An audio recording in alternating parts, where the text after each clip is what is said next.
Magandang araw mga kababayan. Update muna tayo dito sa lagay ng Manila Bay. Ayan, kung napapansin nyo, diba dati puro tambak na buhangin to. Ngayon tinanggal nila kasi alam nyo yung bagyong Karina na bumaha. Yan tinanggal na nila ngayon. Inurong nila. Kasi andyan kasi yung mga imburnal talaga eh. Yan, kita nyo, andun na yung mga buhangin oh. Babalik na naman nila sa dagat. Ayan oh. Ang luwag. So ayan mga kababayan. Kasi yung mga sa vlog ko nakikita nyo, itong kinakatayuan ko, tambak ng buhangin to. Yan, ito. Yan yung sa kabila, oh, ang taas ng buhangin. Tapos ngayon, yan, tinanggalan na naman nila. Yan yung mga bakok sa dulo. So, ayan mga kababayan. Oh. Shoutout nga pala sa lahat ng ating mga taga-subaybay sa ating vlog.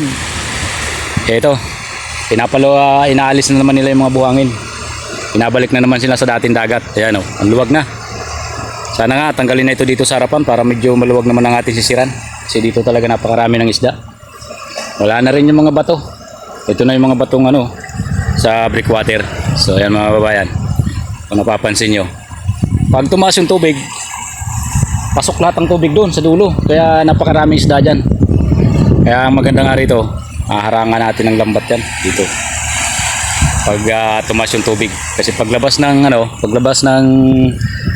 pag low tide, sabay yung isda, marami yan. Yan o, grabe o. Binalik nila sa dating dagat. Kasi dyan bumaha yung Sinado eh, nung bagyong Karina.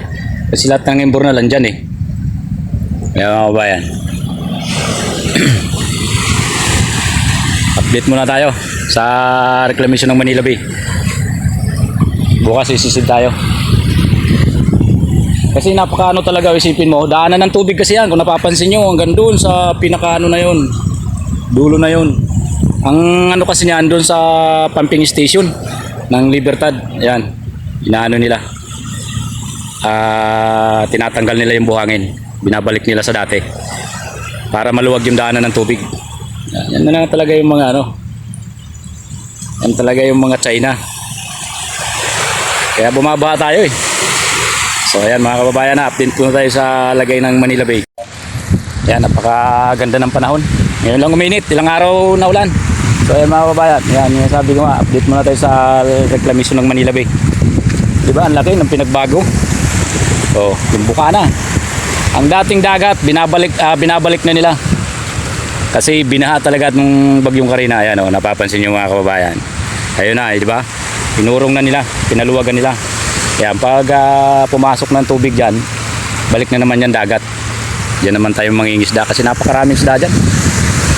Oh, ang ganda ng panahon. So yan mga kabayan, ngayon lang uminit, ilang araw na ulan.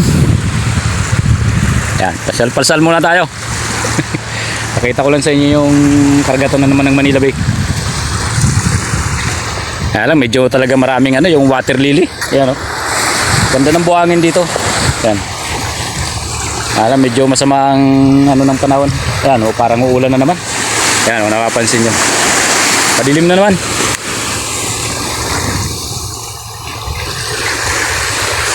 Ayan. Ayan, shoutout na lang sa lahat ng ating mga taga-suporta. Maraming salamat.